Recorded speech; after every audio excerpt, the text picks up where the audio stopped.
سلام زينات، سلام حبيبات قلبي، كي راكم؟ ان شاء الله راكم بخير وبصحه جيده يا رب.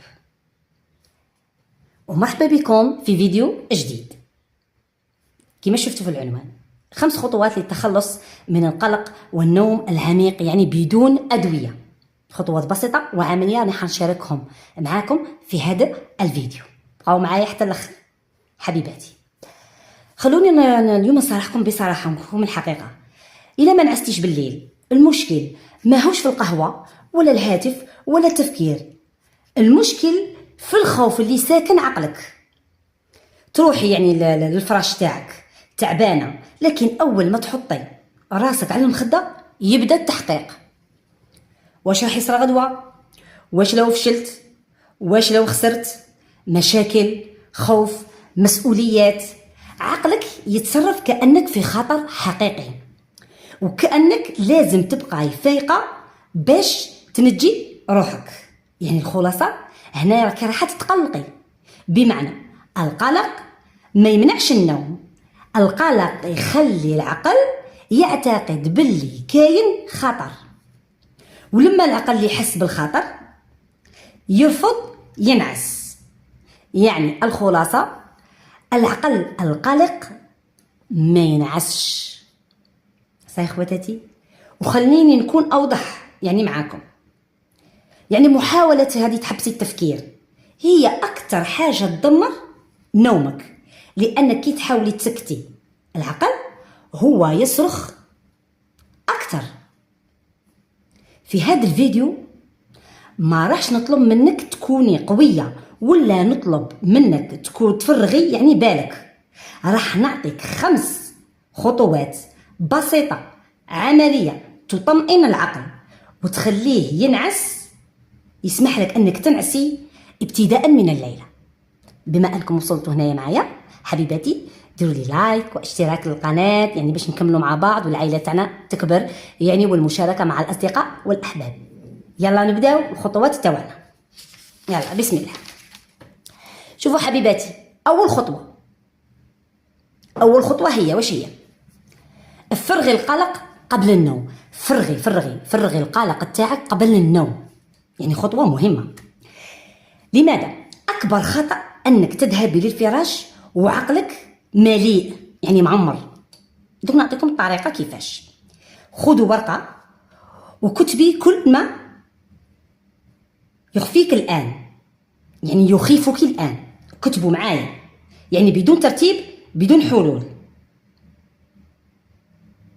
يعني اكتبوا معايا كل ما يخيفك الآن، قلت لكم بدون ترتيب وبدون حلول. نعطوا مثال. خايفة من المستقبل، حاسة أني متأخرة في الحياة، عندي مسؤوليات أكبر مني. صحيح كتبتوا؟ وكتبوا جملة واحدة: سأفكر في هذا غدا، الآن وقت الراحة. أنتي ما غاديش تهربي من القلق، أنتي تؤجلينه بذكاء. صحيح؟ فهمتوا المعنى؟ يعني تعرفوا كي تقولوها يعني بذكاء. خايفة من المستقبل، حاسة أني متأخرة في حياتي، عندي مسؤوليات أكبر مني. اكتبوا جملة واحدة فقط، ما تقولوش كاع هاد الجمل. قولي بلي أنا سأفكر في هذا غدا، الآن وقت الراحة، وقت النوم. خاطش علاه؟ انتيا غادي تهربي من القلق، بصح غادي تأجليه بذكاء. صاي خاطش العقل غادي يبرمجه على أنه كلمة مطمئنة. العقل غادي يطمئن وترقدي بسلام. صحيح حبيباتي؟ ننتقلوا للخطوة الثانية. أوقف الحوار. شو ولا أوقف الحوار؟ ماذا لو؟ يعني كما حنا نقولوا بالعامية تاعنا واش، أنا روحنا واش. القلق يعيش على السؤال واحد، ماذا لو، اللي هي كما قلت لكم واش. شو ولا الحل هنايا؟ الحل يعني نعطيكم حل شباب صادم. بدلي السؤال، ماذا كما نقولوا، تقول اوليو تقولي ماذا لو فشلت. خطأ، ما نقولوش ماذا لو فشلت، ما نهضروهاش كيما هاك. كيفاش نقولوها؟ ما أسوأ شيء ممكن يحدث، وهل أستطيع تحمله؟ ما هو أسوأ شيء يمكن أن يحدث، وهل أستطيع تحمله؟ يعني هنا العقل سيطمنتيه. فهمتوا لي خواتاتي؟ شوفوا باش نكون معكم واضحة، نعطيكم مثال باش تفهموا مليح. لو فشلت في هذا المشروع. أسوأ شيء أتعلم وأحاول مرة أخرى. فهمتوني؟ نقول بهذه الطريقة، نقول لو فشلت في هذا المشروع، أسوأ شيء أتعلم وأحاول مرة أخرى. العقل يهدأ عندما يرى نهاية واضحة للخوف. صحيح؟ فهمتوني كيفاش تبرمجوها، كيفاش تحضروها، كيفاش تقولوها. يلا ننتقل للخطوة الثالثة. الخطوة الثالثة شو تقول؟ يعني خدعي جهازك العصبي، يعني خدعيه، يعني ديك تعطيه خدعة بسيطة. كيفاش؟ خلوني نقول لكم يعني بصراحة، النوم ليس قرار، النوم حالة جسدية. مش غادي تقول ارقد، لا نرقد، لا، هو حالة جسدية. نحن ندي معكم ندو تمارين بسيطة تاع 4 7 8، يعني هذه قوية جدا وتفيد. صدقوني يا البنات، جربوا واحدة من هذه الخطوات ورجعوا لي يعني بالخبر، خاش غادي تشوفوا الفرق والتغير، غادي يتحسن النوم تاعكم. يعني ما قلت بجريهم في 5، كيسيو واحد على الأقل. نحن نعطيكم اليوم تمرين، هذا تمرين تاع 4 7 8. وشنو هو هذا 4 7 8؟ هو شهيق 4 ثواني.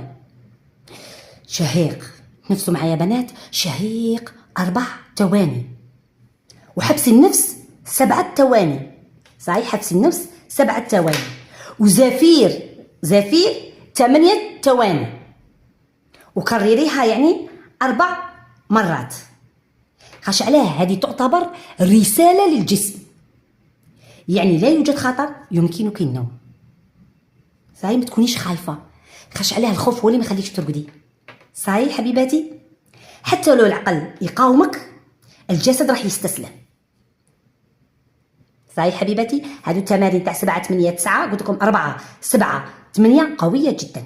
شهيق 4 ثواني، حبس النفس 7 ثواني، زفير ببطء 8 ثواني، كرريها 4 مرات، تعتبر رسالة للجسم.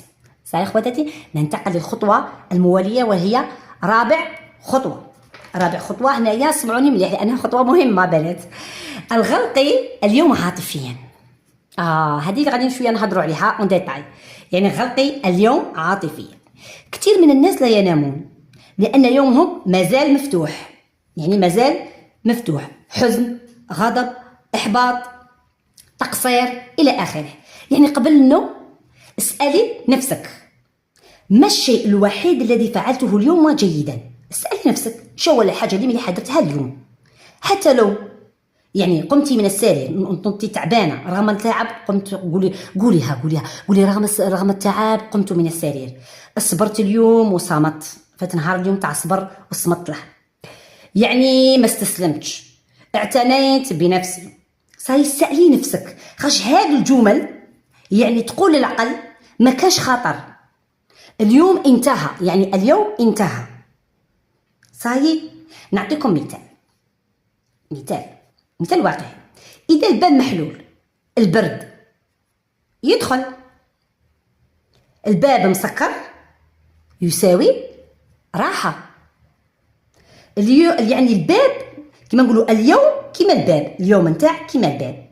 ما سكرتيهش يساوي قلق يدخل، سكرتيه يساوي عقل يرتاح.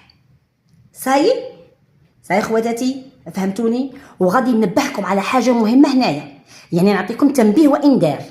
شهو الحاجة اللي ما ديروهاش، يعني هذه الجمل يعني تشعل بالقلق، يعني توتركم ودير لكم القلق. شو هما هذه الجمل اللي ما لازمش تقوليهم من تبغي ترقدي؟ حذاري وحذاري، لازم ما تقوليش بلي حتردي تقولي لازم نكون افضل، لازم نصلح حياتي، لازم ننجح اكثر. ما لازمش نقولوهم، على خاطر عليه النتيجه. العقل كما نقولوا يوقف الحساب، المشاعر تهدأ والنوم يجي اسهل. صحيح خواتاتي؟ صحيح، ان شاء الله تكون يعني فهمتوا عليا. يعني غلقي اليوم عاطفيا، يعني رابع خطوه هذه. نروحوا الخامس خطوه وهي اخر خطوه في هذا الموضوع. يلا حبيباتي، يعني اعيدي برمجه اخرى، يعني فكره قبل النوم. عيدي برمجة أخرى للنوم تاعك. بمعنى يعني فكرة قبل النوم، أعيدي برمجة فكرة قبل النوم بفكرة أخرى. بمعنى العقل يأخذ آخر فكرة صحيح وينام عليها، بدليها بجملة ثابتة. كيفاش زعما؟ اختاري واحدة من هذه الجمل اللي غادي نقولهم لك دروك. صحيح اختاري أنا حنعطيك 3 تاع الجمل، قوليهم قبل لا ترقدي. اختاري واحدة منهم وقوليهم، باسكو علاه شغل كي تبدلي. يعني كما نقولوا أعيد برمجة فكرة قبل النوم، فكرة أخرى قبل النوم، فكرة بفكرة. صحيح شي تقولي؟ أنا بأمان الآن، ليس مطلوب مني حل حياتي الليلة باش نحلها. صحيح غدا أفكر، الآن أنام.